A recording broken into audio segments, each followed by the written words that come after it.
мусобиқаи чемпионати ҷумҳурии тоҷикистон миёни ҷавонон ва калонсолон ки ба ибтикори федератсияи таҷмаҳ баргузор шуд, марҳилаи муҳим ва пуршиддатро дар варзиши кишвар ташкил дод. беҳтарин размкорон аз тамоми гӯшаҳои ҷумҳурӣ дар ин чемпионат ширкат намуданд. ин мусобиқа аз дигар чемпионатҳо фарқ мекард, зеро варзишгаронро на танҳо мухлисон, балки қаҳрамонон ва устодони варзиши риштаи санъати муҳорибаҳои омехта аз ҷумла Саид Муъмин Мадиев, Комил Карате, Фазлиддин Мадрахимов ва дигар варзишгарони касбӣ дастгирӣ мекарданд. яке аз рӯйдодҳои дигари мусобиқа пирӯзии Рамазон Ҷумаев буд. ӯ ки qablан як маротиба чемпиони Тоҷикистон шуда буд, ин бор бо ғалабаи дубора дар финал шумораи медалҳояшро аз ин чемпионат ба 2 баробар кард.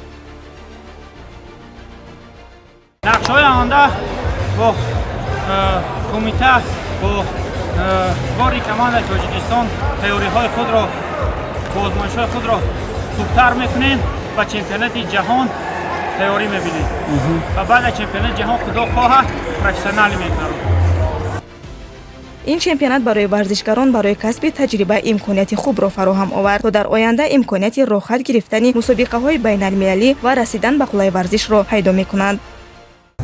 Каждый год мы обновляем рекорд количества участников на данном мероприятии, и этот год не исключение. Я думаю, ММА очень быстрыми темпами популяризируется в республике.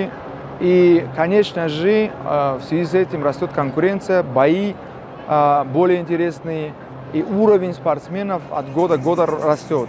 таҷмаҳ бо кӯшиш ва кӯмак ба варзишгарон дар рушди маърифати варзишӣ ки дар асоси тарзи ҳаёти солим ва принсипҳои одилона ба вуҷуд омадааст, диққати хоса медиҳад. инчунин дар бахши касбӣ федератсия талош мекунад ки варзишгаронро барои рақобат дар мусобиқаҳои ҷаҳон монанди чемпионатҳои байналмилалӣ ва олимпиадаҳо омода кунад.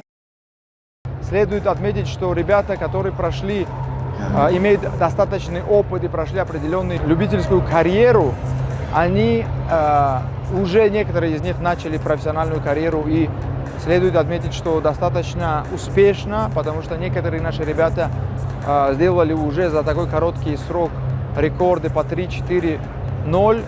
Это свидетельствует о том, что уровень любителей у них хороший, и они могут конкурировать на высоком уровне в лучших лигах мира.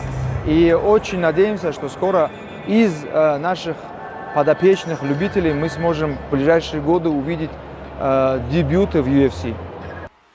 баргузории чемпионати ҷумҳурӣ миёни ҷавонон ва калонсолон ки бо иқдоми федератсияи таҷмаф имсол сурат гирифт, нишон дод ки ин ташкилот чун як муҳаррики аслӣ барои рушди варзиш дар кишвар амал мекунад. ин мусобиқа на танҳо барои варзишгарон имкони нишон додани малакаҳои худ буд, балки барои федератсия ва ҷомеаи варзиши кишвар як нишонаи марҳилаи нави рушд ва таъсири бузург дар соҳаи варзиш гардид.